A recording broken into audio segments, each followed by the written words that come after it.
His smile part 10. നിലത്ത് രക്തത്തിൽ കുളിച്ച് കിടക്കുന്ന സാറയെ കാണുന്തോറും ഒന്ന് എഴുന്നേറ്റ് നിൽക്കാൻ പോലും അവനെ കൊണ്ടാവുന്നില്ലായിരുന്നു. അത്രമേൽ അവൻ്റെ ഹൃദയവും മനസ്സും ഒരുപോലെ നീറിപ്പുകഞ്ഞു പിടയുന്നുണ്ടായിരുന്നു. മോനെ ആദി, മോളെ വന്ന് എടുക്കടാ, വേഗം ഹോസ്പിറ്റലിൽ എത്തണം. ശില പോലെ അവളിലേക്ക് തന്നെ നോട്ടം പായിച്ചുകൊണ്ട് നിൽക്കുന്നവനെ നോക്കി അലറിക്കൊണ്ട് ദേവി പറഞ്ഞപ്പോൾ അവരുടെ ഉയർന്ന ശബ്ദത്തിൽ ഒന്ന് ഞെട്ടിപ്പോയ ആദി മിന്നൽ വേഗത്തിൽ സാറയ്ക്കരികിലേക്ക് പാഞ്ഞ് അവളെ കയ്യിൽ എടുത്തുകൊണ്ട് പുറത്തേക്കോടി. അവൻ്റെ പിറകെ കരഞ്ഞുകൊണ്ട് രമയും ദേവിയും ചെന്നു. കാറിൻ്റെ പിൻസീറ്റിൽ അവരുടെ മടിയിലേക്ക് സാറയെ കിടത്തിക്കൊണ്ട് ഹോസ്പിറ്റൽ ലക്ഷ്യമാക്കി വണ്ടി ഓടിക്കുമ്പോൾ ആദിയുടെ മനസ്സിൽ നിറയെ കുറച്ചു മുന്നേ വരെ നാണത്തോടെ തൻ്റെ നെഞ്ചിൽ പതുങ്ങി ചിരിയോടെ നിൽക്കുന്ന സാറയുടെ മുഖമായിരുന്നു. അതുകൊണ്ട് തന്നെ അവൻ്റെ കയ്യിൽ നിന്നും പലതവണ വണ്ടിയുടെ ബാലൻസ് നഷ്ടമായി എങ്കിലും എങ്ങനെയൊക്കെയോ സിറ്റി ഹോസ്പിറ്റലിന് മുന്നിൽ എത്തിച്ചേർന്നു. വണ്ടി നിർത്തിയ ഉടൻ തന്നെ സാറയെ നെഞ്ചോട് ചേർത്ത് പിടിച്ചുകൊണ്ട് അകത്തേക്ക് ഓടുമ്പോൾ അവളുടെ തലയിൽ നിന്നും ശരീരത്തിൽ നിന്നും ഒഴുകുന്ന രക്തം ആദിയുടെ ഷർട്ടിൽ നിറയെ പതിയുന്നുണ്ടായിരുന്നു. ഡോക്ടറുടെ അടുത്തേക്ക് ഓടുമ്പോൾ അവൻ്റെ കാലുകൾ ഇടറിപ്പോകുന്നുണ്ടെങ്കിലും തളർച്ച വകവെക്കാതെ അവൻ ഓടി. അപ്പോൾ അവൻ്റെ ചെവിയിൽ നിറയെ അവളുടെ താഴ്ന്നു വരുന്ന ഹൃദയമിടിപ്പിൻ്റെ ശബ്ദമായിരുന്നു. അവൻ്റെ ആ ഭാവവും അവൻ്റെ നെഞ്ചോട് ചേർന്ന് കിടക്കുന്ന അവളുടെ ആ കോലവും ഒക്കെ കണ്ട് ആ ഹോസ്പിറ്റലിലുള്ളവരൊക്കെ വിഷമത്തോടെ അവരെ നോക്കി നിൽക്കുന്നുണ്ടായിരുന്നു. ഡോക്ടർ, എൻ്റെ ഏഞ്ചൽ, അവളെ രക്ഷിക്കണം. അന്ന് ആദ്യമായി അവൾക്ക് വേണ്ടി അപേക്ഷിക്കുമ്പോൾ അവൻ്റെ വാക്കുകൾ പോലും ഇടറിപ്പോകുന്നുണ്ടായിരുന്നു. മിസ്റ്റർ ആദിശേഷൻ, നിങ്ങളുടെ അവസ്ഥ എനിക്ക് മനസ്സിലാകും. പക്ഷേ പേഷ്യൻറ്റിനെ പരിശോധിക്കാതെ എനിക്കൊന്നും ചെയ്യാനാവില്ല. സോ പ്ലീസ് ഒന്ന് പുറത്തു പോയിരിക്കൂ. ഡോക്ടർ അത് പറഞ്ഞിട്ടും പോകാതെ അവിടെ ബെഡിൽ കിടക്കുന്ന സാറയുടെ കയ്യിൽ തൻ്റെ കൈവിരൽ കോർത്തുകൊണ്ട് നിൽക്കുന്ന ആദിയെ രമയും ദേവിയും ബലം പ്രയോഗിച്ച് കരഞ്ഞുകൊണ്ടായിരുന്നു പുറത്തേക്ക് കൊണ്ടുപോയത്. പുറത്തെത്തിയപ്പോൾ തന്നെ ICUവിലെ ഡോർ അടഞ്ഞത് കേട്ടപ്പോൾ ദേവിയുടെയും രമയുടെയും കയ്യിൽ നിന്ന് കുതറി മാറിക്കൊണ്ട് ആദി അവിടെയുള്ള ചുമരിൽ തൻ്റെ കൈ ശക്തിയിൽ ഇടിച്ചുകൊണ്ടിരുന്നു. ഈശ്വരാ, മോനെ ആദി, എന്താ ഈ കാണിക്കുന്നേ? ഇങ്ങനെ ചെയ്യല്ലടാ, കൈ വേദനിക്കും. അവനെ പിടിച്ചു വെക്കുന്നതിനിടയിൽ ദേവി കരഞ്ഞുകൊണ്ട് പറഞ്ഞപ്പോൾ അവൻ കത്തുന്ന കണ്ണുകളോടെ അവരെ നോക്കി. എന്നേക്കാൾ ജീവൻ പോണ വേദന അനുഭവിച്ച ഒരുത്തി അവിടെ ഉള്ളിൽ ജീവന് വേണ്ടി പോരാടുന്നുണ്ട്. അതുപോലെ ആണോ ഇത്? എന്നെ വിശ്വസിച്ച് ജീവിതകാലം മുഴുവനും ഞാൻ കൂടെ ഉണ്ടാകുമെന്ന വാക്കിന് പുറത്ത് നിൽക്കുന്നവളാ എൻ്റെ ഏഞ്ചൽ. ആ അവളെ ഒന്ന് രക്ഷിക്കാൻ പോലും എനിക്കായില്ലല്ലോ. ഇത്രമേൽ ശാപം പിടിച്ച ജന്മമാണോ എൻ്റേത്? പറ അമ്മേ, പറയാൻ. ആദ്യം ഞാൻ കാരണം അച്ഛൻ മരിച്ചു. ഇപ്പോൾ ഇല്ല, സമ്മതിക്കില്ല ഞാൻ. എനിക്കവളെ വേണം, അവളെ വേണം, അവളെ വേണം. ഒരു ഭ്രാന്തനെപ്പോലെ മുടിയിൽ പിടിച്ചു വലിച്ചുകൊണ്ട് അലറുന്നവനെ പകപ്പോടെ നോക്കി നിൽക്കാനേ രമയ്ക്കും ദേവിക്കും ആയുള്ളൂ. ഇതേസമയം ബെഡിൽ വേദന കൊണ്ട് പൊളഞ്ഞ് എപ്പോഴോ മയങ്ങിപ്പോയ ജിത്തുവിൻ്റെ അരികിലേക്ക് മഞ്ജിമ കടന്നു ചെന്നു. ശക്തിയായി ഡോർ തുറക്കുന്ന ശബ്ദം കേട്ടപ്പോഴായിരുന്നു ജിത്തു ഞെട്ടി എണീറ്റത്. അതുകൊണ്ട് തന്നെ ഉറക്കിലായതിനാൽ സാറ വീണതൊന്നും അവൻ അറിഞ്ഞില്ല. ആഹാ, നീ ഈ അവസ്ഥയിലാണെന്ന് ആൻറ്റി കുറച്ചു മുന്നേ പറഞ്ഞു. അതുകൊണ്ടൊന്ന് കാണാൻ വന്നതാ. എങ്ങനെയുണ്ട് എൻ്റെ ആദ്യ തന്ന ഗിഫ്റ്റ്? പുച്ഛത്തോടെ അവൻ്റെ മുന്നിലുള്ള ചെയറിലേക്ക് കാൽ കയറ്റി വെച്ചുകൊണ്ടുള്ള അവളുടെ ചോദ്യം അവനെ ചൊടിപ്പിച്ചെങ്കിലും അവൻ അത് നിയന്ത്രിച്ചു. ആദിയുടെ ഗിഫ്റ്റ് കൊള്ളാം, എനിക്കിഷ്ടമായി. ഇവിടെ നിന്ന് ഒന്ന് എഴുന്നേറ്റാൽ ഞാൻ ഇതിനേക്കാൾ ഭംഗിയുള്ള ഒന്ന് അവനും നൽകുന്നുണ്ട്. പക്ഷെ നീ ഇപ്പോൾ ലാസ്റ്റ് പറഞ്ഞതിൽ ഒരു തിരുത്തലുണ്ടല്ലോ മോളെ മഞ്ജിമേ. നിൻ്റെ ആദിയോ? അതെങ്ങനെ നിൻ്റെ ആദിയാവും? അവൻ്റെ കല്യാണം കഴിഞ്ഞതൊന്നും നീ അറിഞ്ഞില്ലേ? ജിത്തുവിൻ്റെ ആ ഒറ്റ ചോദ്യം കേട്ടപ്പോൾ അത്രയും നേരം പുച്ഛത്തോടെ ഇരുന്ന മഞ്ജിമയുടെ മുഖം ദേഷ്യം കൊണ്ട് ചുവന്നു. What the?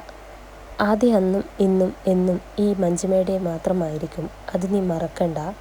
ദേഷ്യത്തിലുള്ള അവളുടെ വാക്കുകൾ കേട്ടപ്പോൾ ജിത്തുവിൻ്റെ മനസ്സിൽ പല സംശയങ്ങളും കടന്നു വന്നു. അതുകൊണ്ട് തന്നെ സത്യം എന്താണെന്ന് അവളിൽ നിന്ന് തന്നെ അറിയണം എന്നവൻ മനസ്സിൽ കരുതി. നീ ഇനി എന്ത് പറഞ്ഞിട്ടും കാര്യമില്ല. ആ ആദിശേഷൻ്റെ ജീവനാണ് സാറ. അവനവളെ കെയർ ചെയ്യുന്നതൊക്കെ നീ ഒന്ന് കാണേണ്ടതാണ്.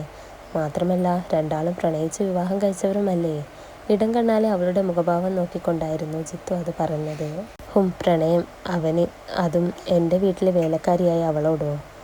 അതൊക്കെ, അതായത് ഈ കല്യാണം പ്രണയമൊക്കെ എൻ്റെ ബുദ്ധിയിൽ തെളിഞ്ഞ ഒരു നാടകമായിരുന്നു. പക്ഷേ എല്ലാം ഇപ്പോൾ പൊളിഞ്ഞു. എന്തായാലും അവളെ മുകളിൽ നിന്നും താഴേക്ക് തള്ളിയിട്ടല്ലോ. ഇനി അവളുടെ ശല്യം ഉണ്ടാവില്ല.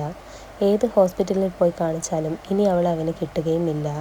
ക്രൂരത നിറഞ്ഞ മുഖത്തോടെ മഞ്ജിമ പറഞ്ഞു നിർത്തി. വാട്ട്? അവൾ പറഞ്ഞു നിർത്തിയപ്പോൾ തന്നെ അവൾ പറഞ്ഞ കാര്യങ്ങൾ കേട്ട നടുക്കത്തിൽ ജിത്തു ബെഡിൽ നിന്നും എഴുന്നേറ്റ് പോയിരുന്നു. ഹോസ്പിറ്റലിൽ ഏറെ നേരമായിട്ടും ഡോക്ടർ പുറത്തു വരുന്നത് കാണാത്തത് കൊണ്ട് അക്ഷമനായി ICU ഡോറിന് മുന്നിലൂടെ നടക്കുകയായിരുന്നു ആദി. അപ്പോഴും അവൻ്റെ കൈകൾ അവളുടെ രക്തം പതിഞ്ഞ തൻ്റെ ഷർട്ടിൽ മുറുകെ പിടിച്ചിരുന്നു. ദേവിയാണെങ്കിൽ അവൻ്റെ അവസ്ഥയും സാറയുടെ വീഴ്ചയും ഒക്കെ നൽകിയ ആഘാതത്തിൽ തളർന്നുകൊണ്ട് രമയുടെ തോളിൽ ചാരി അവിടെ ഇരിപ്പാണ്. കുറച്ചു നേരത്തിനു ശേഷം ഡോക്ടർ വെളിയിൽ വന്നപ്പോൾ തന്നെ ആദി വേഗത്തിൽ ഡോക്ടർക്കരികിലേക്ക് എത്തി. "ഡോക്ടർ, എൻ്റെ ഏഞ്ചൽ." അവൻ അത് ചോദിച്ചപ്പോൾ ഗൗരവത്തോടെ കണ്ണട മാറ്റിക്കൊണ്ട് ഡോക്ടർ കരുണൻ അവനോട് പറഞ്ഞു, "മിസ്റ്റർ ആദിശേഷൻ, നിങ്ങളുടെ വൈഫ് വീണത് മുകളിൽ നിന്നായതുകൊണ്ട് തന്നെ തലയ്ക്ക് പിന്നിലാണ് ശക്തമായ പ്രഹരം ഏറ്റിട്ടുള്ളത്. കൂടാതെ ശരീരം നിറയെ കുപ്പിച്ചില്ലുകളും തറഞ്ഞു കയറിയിട്ടുണ്ട്. അതൊക്കെ ക്ലീൻ ചെയ്ത് ഡ്രസ് ചെയ്തിട്ടുണ്ട്. പക്ഷേ..." ഡോക്ടർ അതും പറഞ്ഞു നിർത്തിയപ്പോൾ എന്തുകൊണ്ടോ ആദിയുടെ ഹൃദയം വല്ലാതെ പിടച്ചു. "എന്താ ഡോക്ടർ പക്ഷേ?" അവൻ ചോദ്യഭാവത്തിൽ അദ്ദേഹത്തോട് ചോദിച്ചപ്പോൾ അവർ അവനെ ദയനീയമായി നോക്കി പറഞ്ഞു, "നിങ്ങളുടെ വൈഫിന് ഇതുവരെ ബോധം തെളിഞ്ഞിട്ടില്ല. അവൾ ഉണർന്നാൽ മാത്രമേ തലയിലെ മുറിവിനെ പറ്റി പറയാൻ സാധിക്കുകയുള്ളൂ. അത് ചിലപ്പോൾ അവൾ കോമയിലായി പോകും, അല്ലെങ്കിൽ മെമ്മറി ലോസ്, അങ്ങനെ. എന്തായാലും ദൈവത്തോട് നന്നായി പ്രാർത്ഥിക്കുക, അതേ പറയാനുള്ളൂ. പിന്നെ നിങ്ങൾക്കൊന്ന് കാണണമെന്നുണ്ടെങ്കിൽ എൻ്റെ റൂമിലേക്ക് വന്ന് കുറച്ച് പേപ്പേഴ്സിൽ ഒപ്പിടണം, ഓക്കെ?" ഡോക്ടർ അത്രയും പറഞ്ഞ് ആദിയുടെ ഷോൾഡറിൽ ഒന്ന് തട്ടിക്കൊണ്ട് പോയപ്പോൾ അവൻ തളർന്നുകൊണ്ട് ഒരു നിമിഷം അങ്ങനെ നിന്ന ശേഷം പിന്നെ വേഗത്തിൽ ഡോക്ടറുടെ കൂടെ പോയി. അപ്പോൾ അവൻ പോണത് കണ്ടപ്പോൾ ആ ഒരു വെപ്രാളത്തിൽ ദേവിയും രമയും അവൻ്റെ കൂടെ തന്നെ നടന്നു. ഡോക്ടർ: "ആ, പേഷ്യൻറ്റിനെ കാണാൻ വേണ്ടി വന്നതായിരിക്കുമല്ലേ. ഒരു 10 മിനിറ്റ്സ് വെയിറ്റ് ചെയ്യൂ. നേഴ്സ് ഇപ്പോൾ പേപ്പേഴ്സ് കൊണ്ടുവരും. നിങ്ങൾ അകത്തേക്ക് കയറിയിരിക്കൂ." കുടിലതയോടെ അയാൾ പറഞ്ഞപ്പോൾ അവർ 3 പേരും അകത്തേക്ക് കയറിയിരുന്നു. അങ്ങനെ പെട്ടെന്ന് തന്നെ സൈനിട്ട ശേഷം അവർ 3 പേരും ICUയിലേക്ക് നടന്നു. ICU ഡോർ തുറന്ന് അകത്തേക്ക് കയറിയ 3 പേരും കാണുന്നത് തലയിലും ദേഹത്തും നിറയെ കെട്ടുകളായി കിടക്കുന്ന സാറയെയാണ്. അവളുടെ ആ കോലം കണ്ടപ്പോൾ നെഞ്ച് പിടയുന്നത് പോലെ തോന്നിയ ആദിക്ക് നിറഞ്ഞു തുളുമ്പാൻ തുടങ്ങുന്ന കണ്ണുകൾ പിടിച്ചു നിർത്തിക്കൊണ്ടവൻ അവൾക്കരികിലേക്ക് നടന്നു. "മോളെ സാറ, കണ്ണ് തുറക്ക് മോളെ. അമ്മയെയും നിന്റെ ഇച്ചായനെയും ഒന്ന് നോക്ക് മോളെ." സാറയുടെ കയ്യിൽ പിടിച്ചു കരഞ്ഞുകൊണ്ട് ദേവി വിളിച്ചു. "സാറ മോളെ, കണ്ണ് തുറക്ക് മോളെ, എഴുന്നേറ്റ് ഞങ്ങളെ ഒന്ന് നോക്ക്." രമയും കരഞ്ഞുകൊണ്ട് വിളിച്ചപ്പോഴും ആദിയുടെ ശ്രദ്ധ മുഴുവനും ബോധമില്ലാതെ കിടക്കുന്ന സാറയിലായിരുന്നു. കുറച്ചു നേരം അവൻ അവളെ നോക്കി നിന്ന ശേഷം പതിയെ അവൾക്കടുത്തേക്ക് കുനിഞ്ഞു വന്നുകൊണ്ട് അവളുടെ നെറുകയിൽ അമർത്തി ചുംബിച്ചു. അപ്പോൾ അവൻ്റെ ചുംബനത്തിൻ്റെ കൂടെ കണ്ണിൽ നിന്നും ഒഴുകിയിറങ്ങിയ ഒരു തുള്ളി കണ്ണുനീർ കൂടെ അവളുടെ നെറ്റിയിൽ നിന്നും കണ്ണുകളിലേക്ക് ഒഴുകിയിറങ്ങിയപ്പോൾ സാറയുടെ അടഞ്ഞ കണ്ണുകൾ പതിയെ ചലിക്കാൻ തുടങ്ങി. അത് കണ്ടപ്പോൾ ദേവിയും രമയും ആശ്വാസത്തോടെ ആദിയെ നോക്കി. എന്നാൽ ആദിയുടെ ശ്രദ്ധ മുഴുവനും അവളിലാണെങ്കിലും മനസ്സ് ഡോക്ടർ പറഞ്ഞ കാര്യങ്ങളിൽ കുരുങ്ങിക്കിടക്കുകയായിരുന്നു. ഇതേസമയം വളരെ ആയാസപ്പെട്ടുകൊണ്ട് കണ്ണുകൾ വലിച്ചു തുറന്ന സാറ കാണുന്നത് അവളെ നോക്കി നിൽക്കുന്ന ആ 3 പേരെ ആയിരുന്നു. എന്നാൽ അവരെ 3 പേരെയും നോക്കി അവളുടെ കണ്ണുകളിൽ നിറഞ്ഞു നിന്നത് അപരിചിതത്വമായിരുന്നു. "ആരാ?" ഇടർച്ചയോടെയുള്ള അവളുടെ ചോദ്യം കേട്ടപ്പോൾ അവർ ഞെട്ടിത്തരിച്ചുകൊണ്ട് അവളെ നോക്കി നിന്നുപോയി.